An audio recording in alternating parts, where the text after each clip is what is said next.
Hello student.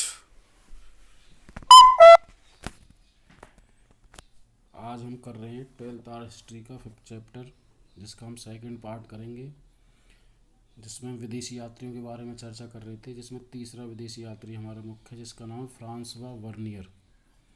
17वीं शताब्दी में भारत आने वाले विदेशी यात्रियों में फ्रांसवा वर्नियर का नाम सबसे उल्लेखनीय माना गया है। फ्रांसवा वर्नियर फ्रांस का एक महान चिकित्सक, राजनीतिज्ञ, दार्शनिक और इतिहासकार था। वह मुगल शासक काल में 1656 ईस्वी से 1638 ईस्वी तक भारत रहा है। उसके द्वारा 1670 ईस्वी में रचित ग्रंथ travel in the Mughal empire बहुत प्रसिद्ध हुआ। इसमें उसने औरंगजेब के शासनकाल तथा उस समय के भारत के सामाजिक और आर्थिक दशा पर प्रकाश डाला है। फ्रांसवा वर्नियर का जीवन। फ्रांसवा वर्नियर एक का जन्म 25 सितंबर 1620 ईस्वी को फ्रांस में गोनोर्ड के निकट जोई गांव में हुआ। वह कृषक परिवार से संबंधित था। उसके प्रारंभिक जीवन के बारे में हमें कोई विशेष जानकारी उपलब्ध नहीं है। उसने 1652 ईस्वी में डॉक्टर की डिग्री प्राप्त की। वह कुछ समय के लिए पेरिस में रहा। इसके पश्चात उसने सीरिया, फिलिस्तीन और मिस्र की यात्राएं की। 1656 ईस्वी में वह काहिरा से एक जहाज़ द्वारा भारतीय बंदरगाह सूरत पहुंचा, जो गुजरात में पड़ती है। जिस समय वह भारत आया था तो उस समय मुगल शासक शाहजहां के पुत्रों में उत्तराधिकार का युद्ध चला हुआ था। अहमदाबाद में उसकी मुलाकात शाहजहां के ज्येष्ठ पुत्र दारा शिकोह से हुई थी। दारा शिकोह ने फ्रांसवा वर्नियर को अपना चिकित्सक नियुक्त किया था। 1659 ईस्वी में दारा शिकोह के पतन के पश्चात फ्रांसवा वर्नियर को मुगल दरबार में एक आर्मीनियाई अमीर दानिशमंद खां ने अपने पास एक बुद्धिजीवी और वैज्ञानिक के रूप में रख लिया था। फ्रांसवा वर्नियर 1668 ईस्वी तक भारत में रहा। उस समय के दौरान उसने भारत में दिल्ली, कश्मीर, आगरा, बंगाल और गोलकुंडा नामक स्थानों की यात्रा की। 1668 ईस्वी में वह पेरिस के लिए चल पड़ा। 1669 ईस्वी के आरंभ में जब वह पेरिस पहुंचा तो फ्रांस के शासक लुई 14वें ने उसका भव्य स्वागत किया। सम्राट के अनुरोध पर उसने भारत के भ्रमण संबंधी अपना एक ग्रंथ, जिसका नाम है ट्रेवल्स इन मुगल एम्पायर, का 1670 ईस्वी में प्रकाशन किया। और 1688 ईस्वी में फ्रांस के इस महान विद्वान की मृत्यु हो गई। तो फ्रांसवा वर्नियर के द्वारा लिखी गई पुस्तक travel in the Mughal empire में वह क्या लिखता है कि फ्रांसवा वर्नियर ने 1670 ईस्वी में अपने भारत भ्रमण संबंधी ग्रंथ travel in the Mughal empire का प्रकाशन किया है। इसे फ्रांसीसी भाषा में लिखा गया था। यह रचना इतनी लोकप्रिय हुई कि 1670 ईस्वी से 1725 ईस्वी के मध्य इसका फ्रांसीसी में 8 बार पुनः मुद्रण हो चुका था।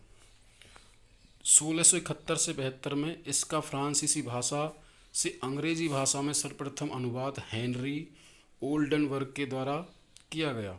1684 ईस्वी तक इसका अंग्रेजी में 3 बार पुनः मुद्रण हुआ। इस ग्रंथ को लिखने के पीछे फ्रांसवा वर्नियर का उद्देश्य था कि वह भारत में हुए विकास की तुलना यूरोप और विशेष रूप से फ्रांस में हुए विकास के साथ करना चाहता था। यह ग्रंथ फ्रांसवा वर्नियर ने इस ग्रंथ को फ्रांस के शासक लुई 14वां को समर्पित किया था। इसके बाद भारतीय समाज के बारे में लिखता है कि भूमि स्वामित्व के बारे में वर्णन कर रहा है फ्रांसवा वर्नियर। भूमि का स्वामित्व। फ्रांसवा वर्नियर ने भारत के कृषकों को शोचनीय दशा का वर्णन किया है। उसके अनुसार हिंदुस्तान के अधिकांश प्रदेश रेतीले अथवा पहाड़ी होने के कारण कम आबाद हैं।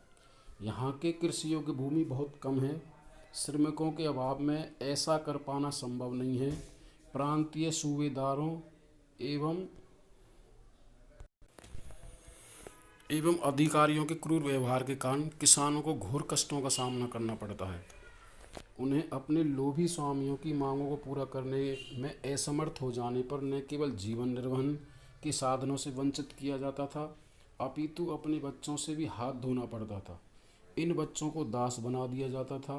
किसान किसी के सामने फरियाद नहीं कर सकते थे, अतः अनेक किसान बाध्य होकर खेती का कार्य छोड़ने एवं दर दर की ठोकर खाने के लिए बाध्य हो जाते थे।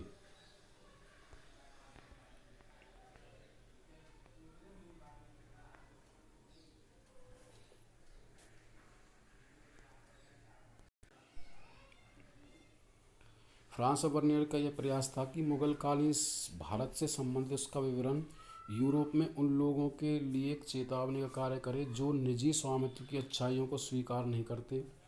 वर्नियर के इस विचार से फ्रांसीसी दार्शनिक मॉन्टेस्क्यू और जर्मनी के कार्ल मार्क्स बहुत प्रभावित हुए। वास्तव में ग्रामीण समाज का यह चित्रण सच्चाई से कोसों दूर था। इसका सबसे बड़ा प्रमाण यह है कि एक भी सरकारी मुगल दस्तावेज यह नहीं दर्शाता कि राज्य ही भूमि का एकमात्र स्वामी था। 16वीं शताब्दी में अकबर के प्रसिद्ध दरबारी इतिहासकार अबुल फजल भूराजस्व को राजत्व का पारिश्रमिक बताता है, जो राजा द्वारा अपनी प्रजा को सुरक्षा प्रदान करने के लिए बदले की गई मांग प्रतीत होती है, न कि अपने स्वामित्व वाली भूमि पर भूराजस्व। इसके बाद फ्रांसवा वर्नियर राज्य की कारखानों के बारे में क्या लिखता है कि फ्रांसवा वर्नियर ने मुगलों के राज्य के कारखानों की कार्य प्रणाली पर प्रकाश डाला है। वे इन कारखानों को शिल्पकारों की कार्यशाला कहता है। इन कारखानों में कई विशाल हॉल होते थे। प्रत्येक हॉल में अलग अलग शिल्पकार अपने मुखिया के नियंत्रण में काम करते थे। इन शिल्पकारों में कसीदाकार, सुनार, चित्रकार, रोगन करने वाले, बढ़ई, खरादी, जूते बनाने वाले, रेशम, जरी और मिही मलमल आदि प्रमुख थे। ये शिल्पकार अपने कारखानों में प्रत्येक सुबह आते हैं। यहाँ वे पूरा दिन काम करते हैं। शाम को वे अपने अपने घरों में लौट जाते हैं। वे अपने उत्पादन को बढ़ाने अथवा उसकी गुणवत्ता को बढ़ाने के इच्छुक नहीं थे। इसका कारण यह था कि राज्य द्वारा मुनाफे का अधिग्रहण कर लिया जाता था। निसंदेह इस कारण उत्पादन को हर जगह गहरा आघात लगा। उसके बाद आता है नगरों के बारे में। फ्रांस और वर्नियर लिखता है कि 17वीं शताब्दी में जनसंख्या का लगभग 15% भाग नगरों में रहता था। यह औसतन उस समय के पश्चिमी यूरोप की नगरीय जनसंख्या के अनुपात से अधिक था। इसके बावजूद वर्नियर मुगलकालीन शहरों को शिविर नगर कहता है। इससे उसका मतलब है या अभिप्राय है उन नगरों से था जो अपने अस्तित्व के लिए राजकीय शिविर पर निर्भर थे। वास्तव में ये नगर राज्य के दरबार के आगमन के साथ अस्तित्व में आए थे। इस दरबार के किसी अन्य स्थान पर चले जाने के पश्चात शीघ्र ही लुप्त हो जाते थे। वर्नियर ने अपने वृत्तांत में अनेक बड़े नगरों का वर्णन किया है। इनमें दिल्ली, आगरा, बनारस, मथुरा, कश्मीर, सूरत, अहमदाबाद, मछलीपट्टनम और गोलकुंडा आदि के नाम उल्लेखनीय हैं। ये नगर उत्पादन केंद्र, व्यापारिक नगर, बंदरगाह नगर और धार्मिक केंद्र के रूप में प्रसिद्ध हुए। शहरों में व्यापारी वर्ग काफ़ी प्रभावित था। वे अपनी जाति अथवा व्यावहारिक संस्थाओं के माध्यम से संगठित रहते थे। पश्चिमी भारत में ऐसे व्यापारिक समूहों को महाजन कहा जाता था। उनका मुखिया सेठ कहलाता था। अहमदाबाद में व्यापारिक समुदाय का मुखिया नगर सेठ कहलाता था। इसके बाद फ्रांसवा वर्नियर सती प्रथा के बारे में वर्णन करता है। फ्रांसवा वर्नियर ने भारत में प्रचलित सती प्रथा पर प्रकाश डाला है। उसने इस प्रथा को एक अमानवीय प्रथा करार दिया है। इस प्रथा के अनुसार यदि किसी दुर्भाग्यशाली स्त्री के पति की मृत्यु हो जाती थी तो उससे पति की चिता के साथ जीवित जला दिया जाता था। जिस स्त्री को सती करना होता था उसे स्नान करवा कर अच्छे कपड़े और आभूषण पहनाए जाते थे। फिर उसे सती के वाले स्थान पर एक जुलूस के रूप में ले जाया जाता था। वहाँ वह स्त्री अग्नि देवी की उपासना करती थी। फिर वह चिता में जल जाती थी। क्योंकि विधवा का जीवन नरक समान होता था, इसलिए अधिकांश स्त्रियां स्वयं अपने पति के साथ सती होना पसंद करती थी। इनकार करने वाली स्त्रियों के हाथ पैर बांध दिए जाते थे एवं उसे जबरन जलती चिता में फेंक दिया जाता था।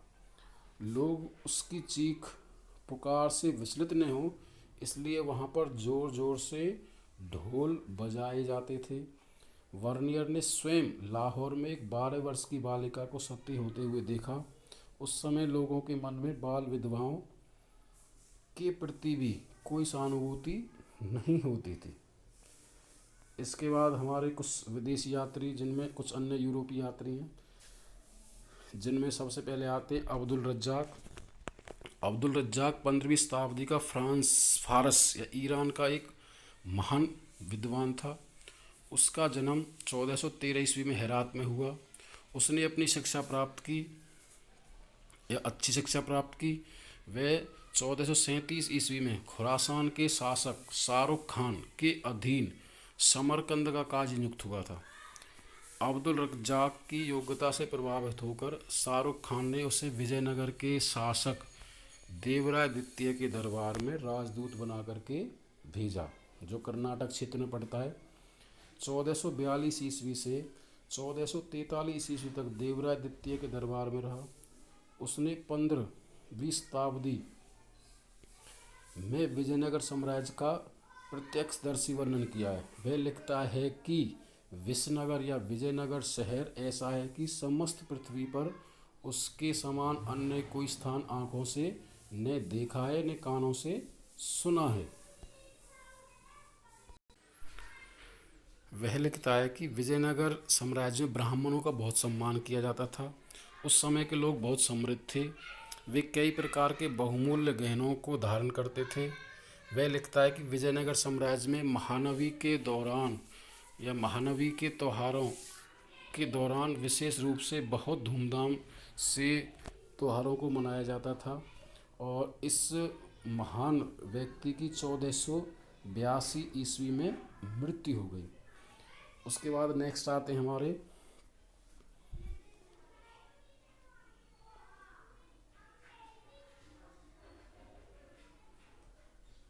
दुआर्ते बरबोसा। वह दक्षिण भारत में पुर्तगाली अधिकारी था। उसने 1518 ईस्वी में कृष्ण देव राय के शासनकाल में विजयनगर साम्राज्य की यात्रा की थी। वह अपने यात्रा संस्मरण में लिखता है कि विजयनगर साम्राज्य बहुत समृद्ध था। यहाँ बड़े बड़े राजमहल, भवन और नगर बने हुए थे। वह लिखता है कि यहाँ की भटकल बंदरगाह सबसे विशाल थी। यहाँ से बहुत सा माल निर्यात और आयात किया जाता था। विजयनगर शहर की सुरक्षा के लिए विशेष प्रबंध किए गए थे। विजयनगर शासक के पास एक शक्तिशाली सेना थी। राजा का महल बहुत भव्य था। उसकी सुरक्षा का सभी कार्य स्त्रियों द्वारा किया जाता था। और 1521 ईस्वी में इस महान लेखक दुआर्ते बरबोसा की मृत्यु हो गई। उसके बाद तीसरे आते हैं हमारे तीसरे विदेशी यात्री, जिनका नाम है अंतोनियो मांसेरेते। अंतोनियो 1878 ईस्वी में स्पेन से अकबर के दरबार में आया था। वह अकबर के व्यक्तित्व से बहुत प्रभावित हुआ। उसने अकबर की शकल सूरत, उसकी पोशाक, उसकी धार्मिक मान्यताओं, निराश्रियों के लिए किए गए भोज प्रबंध और शहजादों और शहजादियों के लिए किए गए शिक्षा प्रबंध के बारे में प्रकाश डालता है। वे आगरा, फतेहपुर सीकरी और लाहौर में मुगलों द्वारा बनाए गए भवनों से बहुत अधिक प्रभावित होता है। उसके बाद चौथे आते हैं हमारे पीटर मुंडी। पीटर मुंडी 1628 ईस्वी में शाहजहाँ के समय इंग्लैंड से भारत आया था। वह 1630 ईस्वी में आगरा की फैक्ट्री में नियुक्त किया गया। वह भारत में लगभग 8 वर्ष रहा। इस दौरान उसने मालवा, उत्तर प्रदेश एवं बिहार का भ्रमण किया। उसने उन सभी नगरों पर प्रकाश डाला है जिनकी उसने यात्रा की है। इसमें उसके द्वारा आगरा नगर का दिया गया वर्णन सबसे विश्वसनीय है। उसने शाहजहाँ और उसके दरबार, दारा और सूजा के विवाह के अवसरों पर निकाली गई शोभा यात्राओं, नौरोज तथा मीना बाजार का वर्णन किया है। उसने 1630 ईस्वी में पड़े अकाल और लोगों की पीड़ा का बहुत ही मार्मिक दृश्य प्रस्तुत किया है। उसने हिंदुओं के सामाजिक धार्मिक रीति रिवाजों का भी वर्णन किया है। उसके बाद पांचवे आते हैं हमारे जो वेंस्टिप्ट तेवर्नियर। तेवर्नियर वह एक फ्रांसीसी जौहरी था। उसने शाहजहाँ और औरंगजेब के शासनकाल में भारत की 1640 ईस्वी से 1667 ईस्वी के मध्य 6 बार यात्रा की। उसने भारत में काफ़ी समय व्यतीत किया। उसका यात्रा वृत्तांत 16वीं शताब्दी के मुगल इतिहास के लिए अत्यंत महत्वपूर्ण है। उसने जो कुछ एक व्यापारी की दृष्टि से महत्वपूर्ण समझा केवल उसी का उल्लेख किया, क्योंकि तेवर्नियर एक जौहरी था, इसलिए उसने भारत की गोलकुंडा और कुलार खानों तथा यहाँ से मिलने वाले हीरो और मोतियों के संबंध में विस्तृत प्रकाश डाला है। उसके बाद हमारे अगले आते फ्रांसिस्को पेलसर्ट। वह 17वीं शताब्दी में भारत आने वाला एक प्रसिद्ध डच यात्री था। वह आगरा में स्थित डच फैक्ट्री में एक अधिकारी की हैसियत से भारत आया था। वह यहाँ 1620 ईस्वी से 1627 ईस्वी तक रहा। उसने भारत के गुजरात, पटना, बंगाल, आगरा, सूरत, जौनपुर, बनारस, लाहौर, मुल्तान और कश्मीर नगरों का बहुत रोचक वर्णन किया है। उसने नगरों की बनावट तथा भवनों आदि के बारे में विस्तृत प्रकाश डाला है। उसने भारत के विभिन्न व्यापारिक मार्गों, गरम मसालों तथा नील के उत्पादन के बारे में जानकारी उपलब्ध कराई है। इसके अलावा लास्ट आते हैं हमारे निकोलाओ मनुकी। मनुकी इटली का एक प्रसिद्ध चिकित्सक था। उसे विभिन्न देशों का भ्रमण करने का बहुत शौक था। वह 1656 ईस्वी में भारत पहुंचा। वह भारत का भ्रमण करके इतना प्रसन्न हुआ कि 1717 ईस्वी में अपनी मृत्यु तक वह भारत में ही रहा। उसने भारत में मुगलों के तोपखाने और चिकित्सा के रूप में काम किया है। उसने भारत में जो कुछ देखा उसका वर्णन उसने अपनी पुस्तक स्टोरियो डो मोगोर नामक प्रसिद्ध ग्रंथ में किया है। इसमें उसने भारत की वास्तविक तस्वीर प्रस्तुत करने का प्रयास किया है।